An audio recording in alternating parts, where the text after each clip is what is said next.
எல்லாருக்கும் வணக்கங்க. மீண்டும் மெய்ப்பொருள் காண்க தளத்திற்கு எல்லாரையும் நான் வரவேற்கிறேன். இன்னைக்கு நம்ம லிஸ்ட்ல இருக்கக்கூடிய பேங்க் 3 பேங்கோட Q3 ஃபினான்ஷியல் இயர் 25 அப்டேட்ஸ் வந்திருக்கு. அதெல்லாம் நம்ம டிஸ்கஸ் பண்ணுவோங்க. ரொம்ப சிம்பிளா இன்னைக்கு முடிச்சிடுவோம். அதுக்கு முன்னாடி மார்க்கெட் அப்டேட்ல என்னென்ன விஷயங்கள்லாம் இருக்கு, ஒரு சில நியூஸ் இருக்கு, அதெல்லாம் பார்ப்போங்க. மார்க்கெட் வந்து இந்த கடைசி 5 ட்ரேடிங் செஷன் எடுத்தீங்கன்னா ரொம்ப மூவ்மெண்ட்லாம் இல்லைங்க. 23,500லேருந்து 24,200 இதுதான் ரேஞ்ச். லோன் பார்த்தீங்கன்னா 23,500, ஹைனா 24,200. இப்போ நேற்று 24,000ல க்ளோஸ் ஆயிருக்குங்க. எஃப்ஐஐஸ் ஒரு 3 நாள்லயே ஒரு 4,500 கோடிக்கு பக்கமா வித்துட்டாங்க. நடுவில் ஒரே ஒரு நாள் ஒரு 1,500 கோடிக்கு வாங்கியிருந்தாங்க. இந்த வருஷத்தோட ஃபர்ஸ்ட் ட்ரேடிங் செஷன்லையும் வித்துட்டாங்க, நேற்றும் வித்துட்டாங்க. நேற்று வந்து ஒரு 200 பாயிண்ட் டவுன் ஆயிருந்தது இல்லையா, 200 பாயிண்ட் டவுன் ஆகி 24,000ல க்ளோஸ் ஆயிருக்குங்க. ஸோ எஃப்ஐஐஸ் இன்னும் ஆக்டிவாக அவங்க வந்திருக்க மாட்டாங்க. அவங்களுக்கு இன்னும் ஹாலிடேஸ் வந்து முடிகிறதுக்கு இன்னும் ஒரு 15 டேஸ் ஹாலிடேஸ். இந்த மந்த் ஃபுல்லாகவே நிறைய பேர் ஹாலிடேஸாக இருக்குங்க. ஸோ செல்லிங் ப்ரெஷர் வந்து இருக்கும். தென் ஆட்டோ செக்டாரில், டூ வீலர் செக்மெண்ட்டில் நம்ம 2 விஷயத்தை பார்த்தோம். பஜாஜ் ஆட்டோவோட சேல்ஸ் வந்து கம்மியாக தான் இருந்தது, ஹீரோட சேல்ஸும் சரியில்லை. ஸோ டொமஸ்டிக் சேல்ஸுங்கிறது டாடா மோட்டார்ஸோட சேல்ஸையும் பார்த்தோம். அதாவது பிவி சேல்ஸ் வந்து 1% அப்பு, கமர்ஷியல் வெஹிக்கிள் சேல்ஸ் வந்து 1% டவுன். ஸோ ஃப்ளாட்டாக தான் இருக்குது. டிமாண்ட் வந்து அங்கே இல்லை. க்ரோத் ப்ராஸ்பெக்ட்ஸ் அப்படின்னு பார்த்தோம்னா Q3ல பெருசாக இல்லை. இன்ஃப்ளேஷன் டேட்டா வரணும், ஜிடிபி டேட்டா வரணும். இதெல்லாம் ஃபேவராக இருந்தால்தான் நமக்கு வந்து மார்க்கெட்டில் ஏதாவது கொஞ்சம் இருக்கும். அது வரைக்கும் இப்படி தாங்க இருக்கும். செல்லிங் ப்ரெஷர் இருக்கும். ஓகே, அடுத்து பிரெண்ட் க்ரூடு நான் கடைசியாக பார்க்குறப்ப ஒரு பேரல் $76.59 இருந்ததுங்க. கோல்டு பக்கம் போயிடுவோம். கோல்டு லாஸ்ட் 1 வீக்னு எடுத்தோம்னா ஒரு 150 ரூபா ஏறி இருந்ததுங்க. இன்னைக்கு ஒரு 50-45 ரூபா குறைஞ்சிருக்கு. 22 கேரட் கோல்டு பெர் கிராம் 7,215. இன்னும் ஒரு 200-300 ரூபா போச்சுன்னா ஒரு ஹைக்கு போயிருங்க. ஓகே, கோல்டு வாங்குறத பற்றி நிறையா என்கிட்ட கேள்விகள் கேட்டிருந்தீங்க. அதை வந்து இன்னைக்கு டிஸ்கஸ் பண்ணிடுவோம். தென் ஒரு சில அப்டேட்ஸ் எல்லாம் இருக்குங்க. ஃபாரின் ரிசர்வ்ஸ் அப்படின்னு சொல்லுவோம் இல்லையா, ஃபாரெக்ஸ் ரிசர்வ் கிட்டத்தட்ட $4.11 பில்லியன் குறைஞ்சிருக்குதுங்க. டிசம்பர்ல 640 பில்லியன் இருந்திருக்கு. இதுல நம்மளுக்கு முக்கியமா தெரிஞ்சுக்க வேண்டியது என்னன்னா, போன மாசம் நம்ம பார்த்தோம் இல்லையா, எக்ஸ்போர்ட்ஸ் வந்து குறைஞ்சிருக்கு, இம்போர்ட் வந்து அதிகமாயிருக்கு அப்படின்றத பார்த்தோம். இது வந்து ஒரு முக்கியமான காரணங்க. அடுத்தது யூஎஸ் ஸ்டீல். அதாவது இந்த விஷயத்த சொல்றதுக்கு முக்கியமான காரணம் என்னன்னா, யூஎஸ் ஸ்டீல்ங்கிறது ரொம்ப பிரபலமான கம்பெனிங்க. ஒரு 60-70 ஆண்டுகளுக்கு முன்னாடி இப்போ அந்த 7 பெரிய கம்பெனிஸ் யூஎஸ்ல இருக்கு இல்லையா, அந்த 7 கம்பெனிஸ், தென் செமிகண்டக்டர், எலக்ட்ரானிக்ஸ், இதெல்லாம் வந்ததுக்கப்புறம் அந்த யூஎஸ் ஸ்டீலோட அந்த பழைய அந்த செழிப்பு வந்து இல்லாமல் போயிட்டு, பட் இப்போவே வந்து ட்ரேட் ஆகிட்டு இருக்குங்க. ஜாப்பனீஸ் கம்பெனி நிப்பான் ஸ்டீல் வந்து யூஎஸ் ஸ்டீலை வாங்குறதுக்கு முயற்சி பண்ணிட்டு இருக்காங்க. பட் யூஎஸ் கவர்மெண்ட்டே வந்து அதற்கு கொஞ்சம் முட்டுக்கட்டை கொடுத்துட்டு இருக்காங்க. பிடன் வந்து அதை நேற்று பிளாக் பண்ணியிருந்திருக்காருங்க. என்ன விஷயம் அப்படின்னா, ஒரு நேஷனல் செக்யூரிட்டி கன்சர்னால அதை வந்து பிளாக் பண்ணி வச்சிருக்கோம் அப்படின்னு சொல்றாருங்க. பட் எனக்கு என்ன அப்படின்னா, அது வந்து ரொம்ப கிட்டத்தட்ட 100 வருஷமா அது வந்து லிஸ்டட் கம்பெனியா இருக்குங்க. அது வந்து அவங்களுக்கு ஒரு பாரம்பரியமா இருக்கிற கம்பெனி மாதிரி. அதை வந்து விற்கிறதுக்கு அவங்களுக்கு விருப்பம் இல்லை அப்படின்னு நினைக்கிறேங்க தனிப்பட்ட முறையில். அதனால அவங்க வந்து ஜப்பான் நாட்டு நிறுவனம் அந்த நிப்பான் ஸ்டீல் விற்கிறதுக்கு அவங்களுக்கு கொஞ்சம் விருப்பம் இல்லாமல் இருக்குன்னு நினைக்கிறேன். பட் எதுக்கு இதை நம்ம இன்னைக்கு பார்க்குறோம்னா, இன்னைக்கு ஒரு சில செக்டார்லாம் சூப்பராக இருக்குங்க. இன்னும் ஒரு 25-30 இயர்ஸ் கழிச்சு அந்த செக்டார் வந்து வழக்கொழிஞ்சு போகிறதுக்கான வாய்ப்புகள் கூட நிறையா இருக்குங்க. இப்போ ஏன் $30 தாங்க இருக்கு யூஎஸ் ஸ்டீல். பட் ஒரு 20-30 இயர்ஸ்க்கு முன்னாடி பார்த்தீங்கன்னாலே $150-160 இருக்குங்க. பட் 70-80 இயர்ஸ்க்கு முன்னாடி பார்த்தீங்கன்னா அதோட மூமெண்ட் வந்து பயங்கரமாக இருந்திருக்கும். அன்னைக்கு இருந்த லெவலுக்கு இன்னுமே யூஎஸ் ஸ்டீல் வந்து போகலை அப்படின்றதாங்க உண்மை. அதற்கு எதிர்ப்புறத்தில் அந்த செமிகண்டக்டர் கம்பெனிஸ், தென் அந்த 7 பெரிய கம்பெனிஸ் சொல்லுவோம் இல்லையா யூஎஸ்ல, ஸோ அவங்கெல்லாம் வந்து டெவலப் ஆகி வந்துட்டாங்க. யூஎஸ் ஸ்டீல் வந்து அவங்கள பீட் பண்ணிட்டு மேலே வர முடியலை அப்படின்றதாங்க உண்மை. இதை நம்மளும் தெரிஞ்சுக்கணும். நம்ம பார்க்குறோம், இன்னொரு 25 இயர்ஸ் 30 இயர்ஸ் ஹோல்ட் பண்ணுறப்போ எதுக்கு நம்ம வந்து அதிகமாக பேங்கிங் செக்டாருக்கு ஃபோக்கஸ் பண்ணுறோம் அப்படின்றதுக்கான காரணம் வந்து இதுதாங்க. நிறையா செக்டார்ஸ் இருக்குங்க. அதில் முக்கியமாக நம்மளோட 50% to 60% வந்து பேங்கிங்கில் போடுறோம். அடுத்து ஃபார்மாவில் கொஞ்சம் பண்ணுறோம், தென் ஆட்டோவில் வச்சுருக்கிறோம். அவ்வளோதாங்க. அதுக்கு மேலே பெருசாக ஒன்றும் செக்டார் ரொம்ப டைவர்சிஃபைட் நம்ம ஆகிறதில்ல நம்மளோட ஸ்ட்ராட்டஜியை பொறுத்த வரைக்கும். ஏன்னா 30 இயர்ஸ்க்கு அப்புறம் இது எல்லாமே கண்டினியூஸாக இருக்க தான் செய்யும். ஃபார்மா எங்கேயும் போகாது. தென் பேங்கிங் அண்ட் ஃபினான்ஷியல் சர்வீசஸ் கண்டிப்பாக வேணும். தென் ஆட்டோ இன்னுமே வந்து அடுத்த ஜென்ரேஷன் இவிஸ்குள்ளே போகிறோம் இல்லையா, அதனால தாங்க மற்ற சைட்லாம் மற்ற இடத்துக்கெல்லாம் நம்ம பெரும்பாலும் போகாமல் இருக்கிறதுக்கு காரணம் வந்து இதுதான். இப்போ நம்மளுக்கு இன்னைக்கு உள்ள நியூஸில் போயிடுவோங்க. 3 பேங்க் பத்தி இன்னைக்கு ஃபர்ஸ்ட் பார்ப்போம். ஃபர்ஸ்ட் வந்து ஐடிஎஃப்சி ஃபர்ஸ்ட் பேங்க் வந்திருக்கு, தென் சவுத் இந்தியன் பேங்க், தென் இண்டஸ்இண்ட் பேங்க். இது 3ல ஐடிஎஃப்சி ஃபர்ஸ்ட் பேங்கோட அப்டேட் வந்து ரொம்ப ரொம்ப சூப்பரா இருக்குங்க. அதை தொடர்ந்து சவுத் இந்தியன் பேங்க்லாம் இருக்கு. தென் இண்டஸ்இண்ட் பேங்க் கொஞ்சம் ஃபிளாட்டா தான் இருக்கு. அதனால இண்டஸ்இண்ட் பேங்க் வந்து இன்னும் குறையும் அப்படின்னு நினைக்கிறேங்க. ஸோ அவசரப்பட்டு வாங்க தேவையில்லை அப்படின்றது நான் வந்து அப்படி நினைச்சிட்டு இருக்கேன். Q3 ஃபினான்ஷியல் 25 பொறுத்த வரைக்கும் அவங்களோட பிசினஸ் growth அப்படின்னு பார்த்தீங்கன்னா 25% ஏறி இருக்குங்க. 4.58 லட்சம் கோடி, கிட்டத்தட்ட 4.58 lakh crores இருக்கு அவங்களோட business growth. 25% year on year ஏறி இருக்கிறாங்க. லோன்ஸ் அப்படின்னு பார்த்தோம்னா, அதாவது கடன் 22% வந்து கூடி இருக்கிறாங்க. இயர் ஆன் இயர் வந்து 22% ரைஸ், 1.89 இருந்து 2.3 lakh crores. இப்போ நம்ம ஃபினான்ஷியல் 30ல வைத்தியநாதன் வந்து ஒரு கோல் வந்து செட் பண்ணியிருந்தாரு. என்ன அப்படின்னா, அவங்களோட டெபாசிட்ஸ் வந்து ஒரு 6 லட்சம் கோடி இருக்கும், லோன் புக் வந்து ஒரு 5 லட்சம் கோடி இருக்குன்னு சொல்லியிருக்காங்க. இன்னைக்கு பாருங்க ஃபினான்ஷியல் 25ல அவங்களோட லோன் புக் வந்து 2.3 lakh crores வந்து இருக்குதுங்க. இப்போ எவ்வளவு தூரம் இன்னும் அவங்க போக வேண்டியிருக்கு. அவங்க சொன்ன டேட்டை விட, வைத்தியநாதன் அவர்கள் சொன்னதை விட அதுக்கு முன்னாடியே அந்த டார்கெட்டை வந்து ரீச் பண்ணிடுவாங்க. இதே வேகத்துல அவங்க போயிட்டு இருந்தாங்க அப்படின்னா. அடுத்த கஸ்டமரோட டெபாசிட்ஸ் அப்படின்னு பாத்தீங்கன்னா 29% வந்து ஏறி இருக்குங்க இயர் ஆன் இயர். அதாவது போன வருஷம் இதே நேரத்துல 1.76 lakh crores, 1.76 லட்சம் கோடியில இருந்து இப்ப 2.27 லட்சம் கோடியா இருக்குங்க. அவங்க வந்து அவங்களோட டார்கெட் வந்து 6 லட்சம் கோடி, இப்ப வந்திருக்கிறது ரீச் பண்ணிருக்கு வந்து 2.27. இன்னும் 5 வருஷம் இருக்குங்க. இப்பதான் ஃபினான்ஷியல் 25, ஃபினான்ஷியல் 30க்கு தான் அவரு இவ்வளவு நாங்கள் அட்டைன் பண்ணுவோம் அப்படின்னு சொல்லியிருக்காரு. அதாவது லோன் புக்கை பொறுத்த வரைக்கும் 5 லட்சம் கோடி, டெபாசிட்ஸை பொறுத்த வரைக்கும் 6 லட்சம் கோடி. இதுதாங்க வந்து அவங்க செட் பண்ணிருக்க கோல் ஃபினான்ஷியல் 30க்கு. இதை நம்ம தெரிஞ்சுக்கணும். தென் ஒவ்வொரு தடவையும் அவங்க இந்த அப்டேட் கொடுக்குறப்ப நம்ம இதை கம்பேர் பண்ணி பார்த்துக்கணும். ஸோ இது வந்து ஓவராலாக ஐடிஎஃப்சி ஃபர்ஸ்ட் பேங்க் நல்ல அப்டேட்டுங்க. அவங்களோட பிஸ்னஸ் வந்து மட்டுமே 25% கூடியிருக்கு. அடுத்து south Indian bank. South Indian பேங்க்ல அவங்களோட பிஸ்னஸ் வந்து ஒரு 12% வந்து ஏறி இருக்கு. கிராஸ் அட்வான்சஸ் வந்து ஒரு 12% ஏறி இருக்கு. அவங்களோட லோன், தென் அவங்களோட பிஸ்னஸ் எல்லாமே 12% க்ரோ ஆயிருக்கு. டெபாசிட்ஸ் வந்து 6.2% இயர் ஆன் இயர் க்ரோ பண்ணியிருக்காங்க.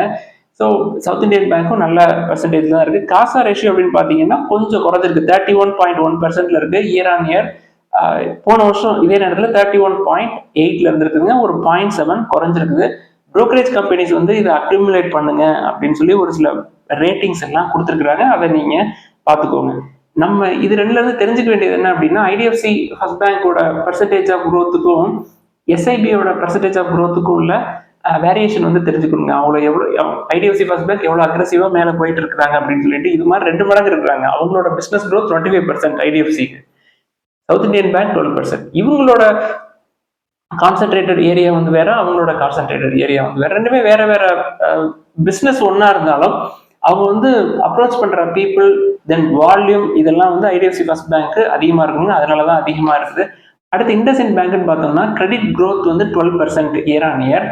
இது வந்து போன வருஷம் 13% இருந்திருக்குங்க, இப்போ 12% கொஞ்சம் குறைஞ்சிருக்குது year on year. Credit growth quarter by குவார்டர்னு பார்த்தோம்னா 3% வந்து ஏறி இருக்குதுங்க. டெபாசிட் growth அப்படின்னு பார்த்தோம்னா 11% க்ரோ ஆயிருக்கு இயர் ஆன் இயர். போன வருஷம் வந்து 15% க்ரோ ஆயிருக்காங்க. ஃபினான்ஷியல் 24ல ஃபினான்ஷியல் 23 கம்பேர் பண்றப்ப 15% க்ரோ ஆயிருக்காங்க. இப்போ 11% வந்து க்ரோ ஆயிருக்காங்க. பட் குவார்டர் ஆன் குவார்டர் பார்த்தோம்னா டெபாசிட் growth 1% வந்து குறைஞ்சிருக்கு. காசா ரேஷியோ குறைஞ்சிருக்குங்க, இயர் ஆன் இயரும் குறைஞ்சிருக்கு, தென் குவார்டர் ஆன் குவார்டரும் குறைஞ்சிருக்கு. ஸோ பெர்ஃபார்மன்ஸ் வந்து ஃபிளாட்டாக தான் இருக்கு, ரொம்ப பிரமாதமா இல்லை. ஐடிஎஃப்சியோ இல்லை சவுத் இந்தியன் பேங்க் அளவுக்கு பர்சன்டேஜ் வேரியேஷன்ஸ் இல்லை அப்படின்னாலும் இது லாங் டேர்ம் தான். நம்ம வந்து வச்சிருக்க போறது இன்னொரு 10 to 15 இயர்ஸ்க்கு அப்புறம் நம்ம வச்சுக்க போறோம். அதனால இது ஷார்ட் டேர்ம்ல அப்ஸ் அண்ட் டவுன்ஸ் இருக்க தான் செய்யும். இப்போ 990,000 கிட்ட வந்துருச்சுன்னு நினைக்கிறேங்க. பட் ரிசல்ட்ஸ் எல்லாம் வந்ததுக்கு அப்புறம் இது இன்னும் என்னை பொறுத்த வரைக்கும் கரெக்டாகும்னு நினைக்கிறேன். கரெக்டானா நான் வந்து உள்ள போறதுக்கு எனக்கு ஒரு சான்ஸ் கிடைக்கும். ஸோ இதெல்லாம் தாங்க இன்னைக்கு செய்திகள். ரொம்ப முக்கியமான செய்திகள் இது மட்டும்தான். நிறைய சந்தேகங்கள், கேள்விகள்லாம் கேட்டிருக்காங்க, அதை பத்தி எல்லாம் டிஸ்கஸ் பண்ணுவாங்க. ஃபர்ஸ்ட் இந்த ஜொமேட்டோ அப்படின்ற ஸ்டாக் பத்தி கேட்டிருக்காங்க. ஃபர்ஸ்ட் நம்ம பார்க்க வேண்டிய ஜொமேட்டோவை பொறுத்த வரைக்கும் நம்ம இப்பொழுது வேல்யூவேஷன் மெட்ரிக்ஸ் பார்ப்போம், ப்ரொமோட்டர்ஸ் பார்ப்போம். ப்ரொமோட்டர்ஸ் எனக்கு அதில் யார் ப்ரொமோட்டர்னு தெரியாதுங்க, டு பி ஃப்ரேங்க். PE வந்து 325ல இருக்கு. அந்த சைடு நான் போகவே மாட்டேன். நான் வந்து அந்த கம்பெனி 30ல இருக்க போய் பார்த்துருக்கேன், 60ல இருக்க பார்த்துருக்கேன். லிஸ்ட் ஆனப்போ 150 வரைக்கும் போச்சு. நான் IPOவும் அப்ளை பண்ணலை. என்ன காரணம் அப்படின்னா, அந்த பிஸ்னஸ் வந்து நான் அதை யூஸ் பண்ணதே கிடையாது. வெரி ஃபர்ஸ்ட் திங், இந்த ஆன்லைன்ல ஆப்ல சாப்பாடு ஆர்டர் பண்ணி வீட்டுக்கு வர வச்சு வாங்குற பழக்கம் எனக்கு இது வரைக்கும் இருந்ததே இல்லை. அப்படியே எங்கேயாவது நாங்கள் ஃப்ரெண்ட்ஸ் கூட வெளில போகிறோம், இப்போ சிவகாசியில் இருந்தால் போகிறோம் அப்படின்னா ஸ்பார்க்லினுக்கு போவோம். இல்லை பெல்லுக்கு போய் சாப்பிடுவோம். என்னைக்காவது மாதம் ஒரு தடவை போவோம். இங்கே வந்ததுக்கப்புறம் திருச்சிக்கு வந்ததுக்கப்புறம் எங்கே போவோம், இந்த அடையார் ஆனந்த பவன் போவோம். வெளியூர் போனால் நேராக போய் சாப்பிட்ருவோங்க. அவ்வளோதான் எங்களுக்கு பழக்கம். இந்த பழக்கம் வந்து எங்களுக்கு கிடையாது. அது அந்த பிஸ்னஸை பற்றி நம்ம பார்க்குறதே கிடையாதுங்க. இது வந்து லாங் டேர்மில் இவங்க என்னென்ன இவங்களோட ஃபியூச்சர் பிளான்ஸ் வந்து எப்படி இருக்கும் அதெல்லாம் பற்றி நம்மளுக்கு தெளிவான விளக்கங்கள் எதுவும் எனக்கு இது வரைக்கும் கிடைக்கல. நான் வந்து தேடலை. என்ன இது வந்து நான் என்ட்ராகிற டைம் கிடையாது அப்படின்றதுனால இதை பார்க்கலங்க. ஃபர்ஸ்ட் திங் அதுதான். முதல்ல பியாவது கம்மியாக இருக்கணும். ப்ரைஸ் டு ஏர்னிங்ஸ் இவ்வளோ ப்ரைஸ் வந்து கொடுத்துருக்குறோம் நம்ம. அதுக்கு ஏற்ற மாதிரி அவங்க வந்து ஏர்னிங்ஸ் காட்டுறதுக்கு எக்கச்சக்கமாக காட்டணுங்க இன்னைக்கு இருக்கிற மாதிரி. ஆனால் அவ்வளோ தூரம் அந்த பிஸ்னஸில் வந்து அவங்களால காட்ட முடியுமா அப்படின்றது என்னை பொறுத்த வரைக்கும் சந்தேகமாக இருக்குது. நம்ம வந்து 300 100க்கு மேலே அப்படின்னாலே எவ்வளவு இப்போ எப்போ இவங்க வந்து இந்த ஏர்னிங்ஸுக்கு வந்து காட்டுவாங்க அப்படின்றது எனக்கு சந்தேகம் தான்.